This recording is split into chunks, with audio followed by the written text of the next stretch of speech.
அனைவருக்கும் வணக்கம். இன்னைக்கு கிறிஸ்துமஸ் திருநாள். பலவிதமான விமர்சனங்களையும் பலவிதமான கொடுமைகளுக்கு பலியாகணும் அப்படின்றதுக்காகவே இயேசு கிறிஸ்து வந்து இந்த மண்ணில் எல்லாம் தெரிந்து பிறந்து வளர்ந்து பல அற்புதங்களை செஞ்சு பல வழிகாட்டுதல்களை நமக்கு காட்டி அதுக்கப்புறமா மரணம் அடைந்து திரும்பி உயிர் தெழுந்தாரு. அதே மாதிரி தான் நம்மளுடைய வாழ்க்கையிலையும் பலவிதமான விமர்சனங்கள் வரும், பலவிதமான பிரச்சனைகள் வரும், பல எதிரிகள் நமக்கு தோன்றுவாங்க, பல பிரச்சனைகளை நமக்கு கொடுப்பாங்க. இவன் எப்படி வாழ்றான் நம்ம பார்த்துடலாம் அப்படின்னு நம்மளுடைய சந்தோஷத்தை யாரும் எதிர்பார்க்கறதில்ல. நம்ம எப்போ அழிஞ்சு போவோமோ அப்படின்னு தான் பலவிதமான மக்கள் வந்து எதிர்பார்க்குறாங்க. ஆனால் அதுலேயும் தாண்டி நம்ம நல்லா இருக்கணும் அப்படின்னு யார் யோசிக்கணும்னா நம்ம தான் யோசிக்கணும்.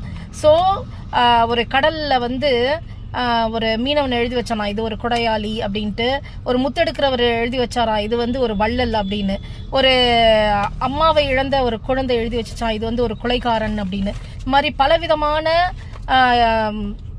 பலவிதமான கருத்துக்கள் வந்தாலும் அந்த அலைகள் வந்து அதை ஏத்துக்காம அழிச்சிட்டு தன்னுடைய பயணத்தை எப்படி தொடர்ந்துகிட்டே இருக்கோ அதே மாதிரி நம்மளும் பலவிதமான பிரச்சனைகள், பலவிதமான கருத்துக்கள், விமர்சனங்கள் எது வந்தாலும், வாழ்க்கையில ஏற்ற தாழ்வு எது வந்தாலும் எல்லாத்தையும் அந்த கடல் அலைகள் போல அழிச்சிட்டு நம்மளுடைய பயணத்தை நோக்கி போயிட்டே இருக்கணும் அப்படின்றதுதான் இன்னைக்கு என்னுடைய வாழ்த்துக்களா இருக்கு. அனைவருக்கும் மீண்டும் ஒரு முறை இனிய கிறிஸ்துமஸ் தின நல்வாழ்த்துக்கள். நன்றிகளுடன் சோஃபியா. கிறிஸ்துமஸ் தின நல்வாழ்த்துக்கள்.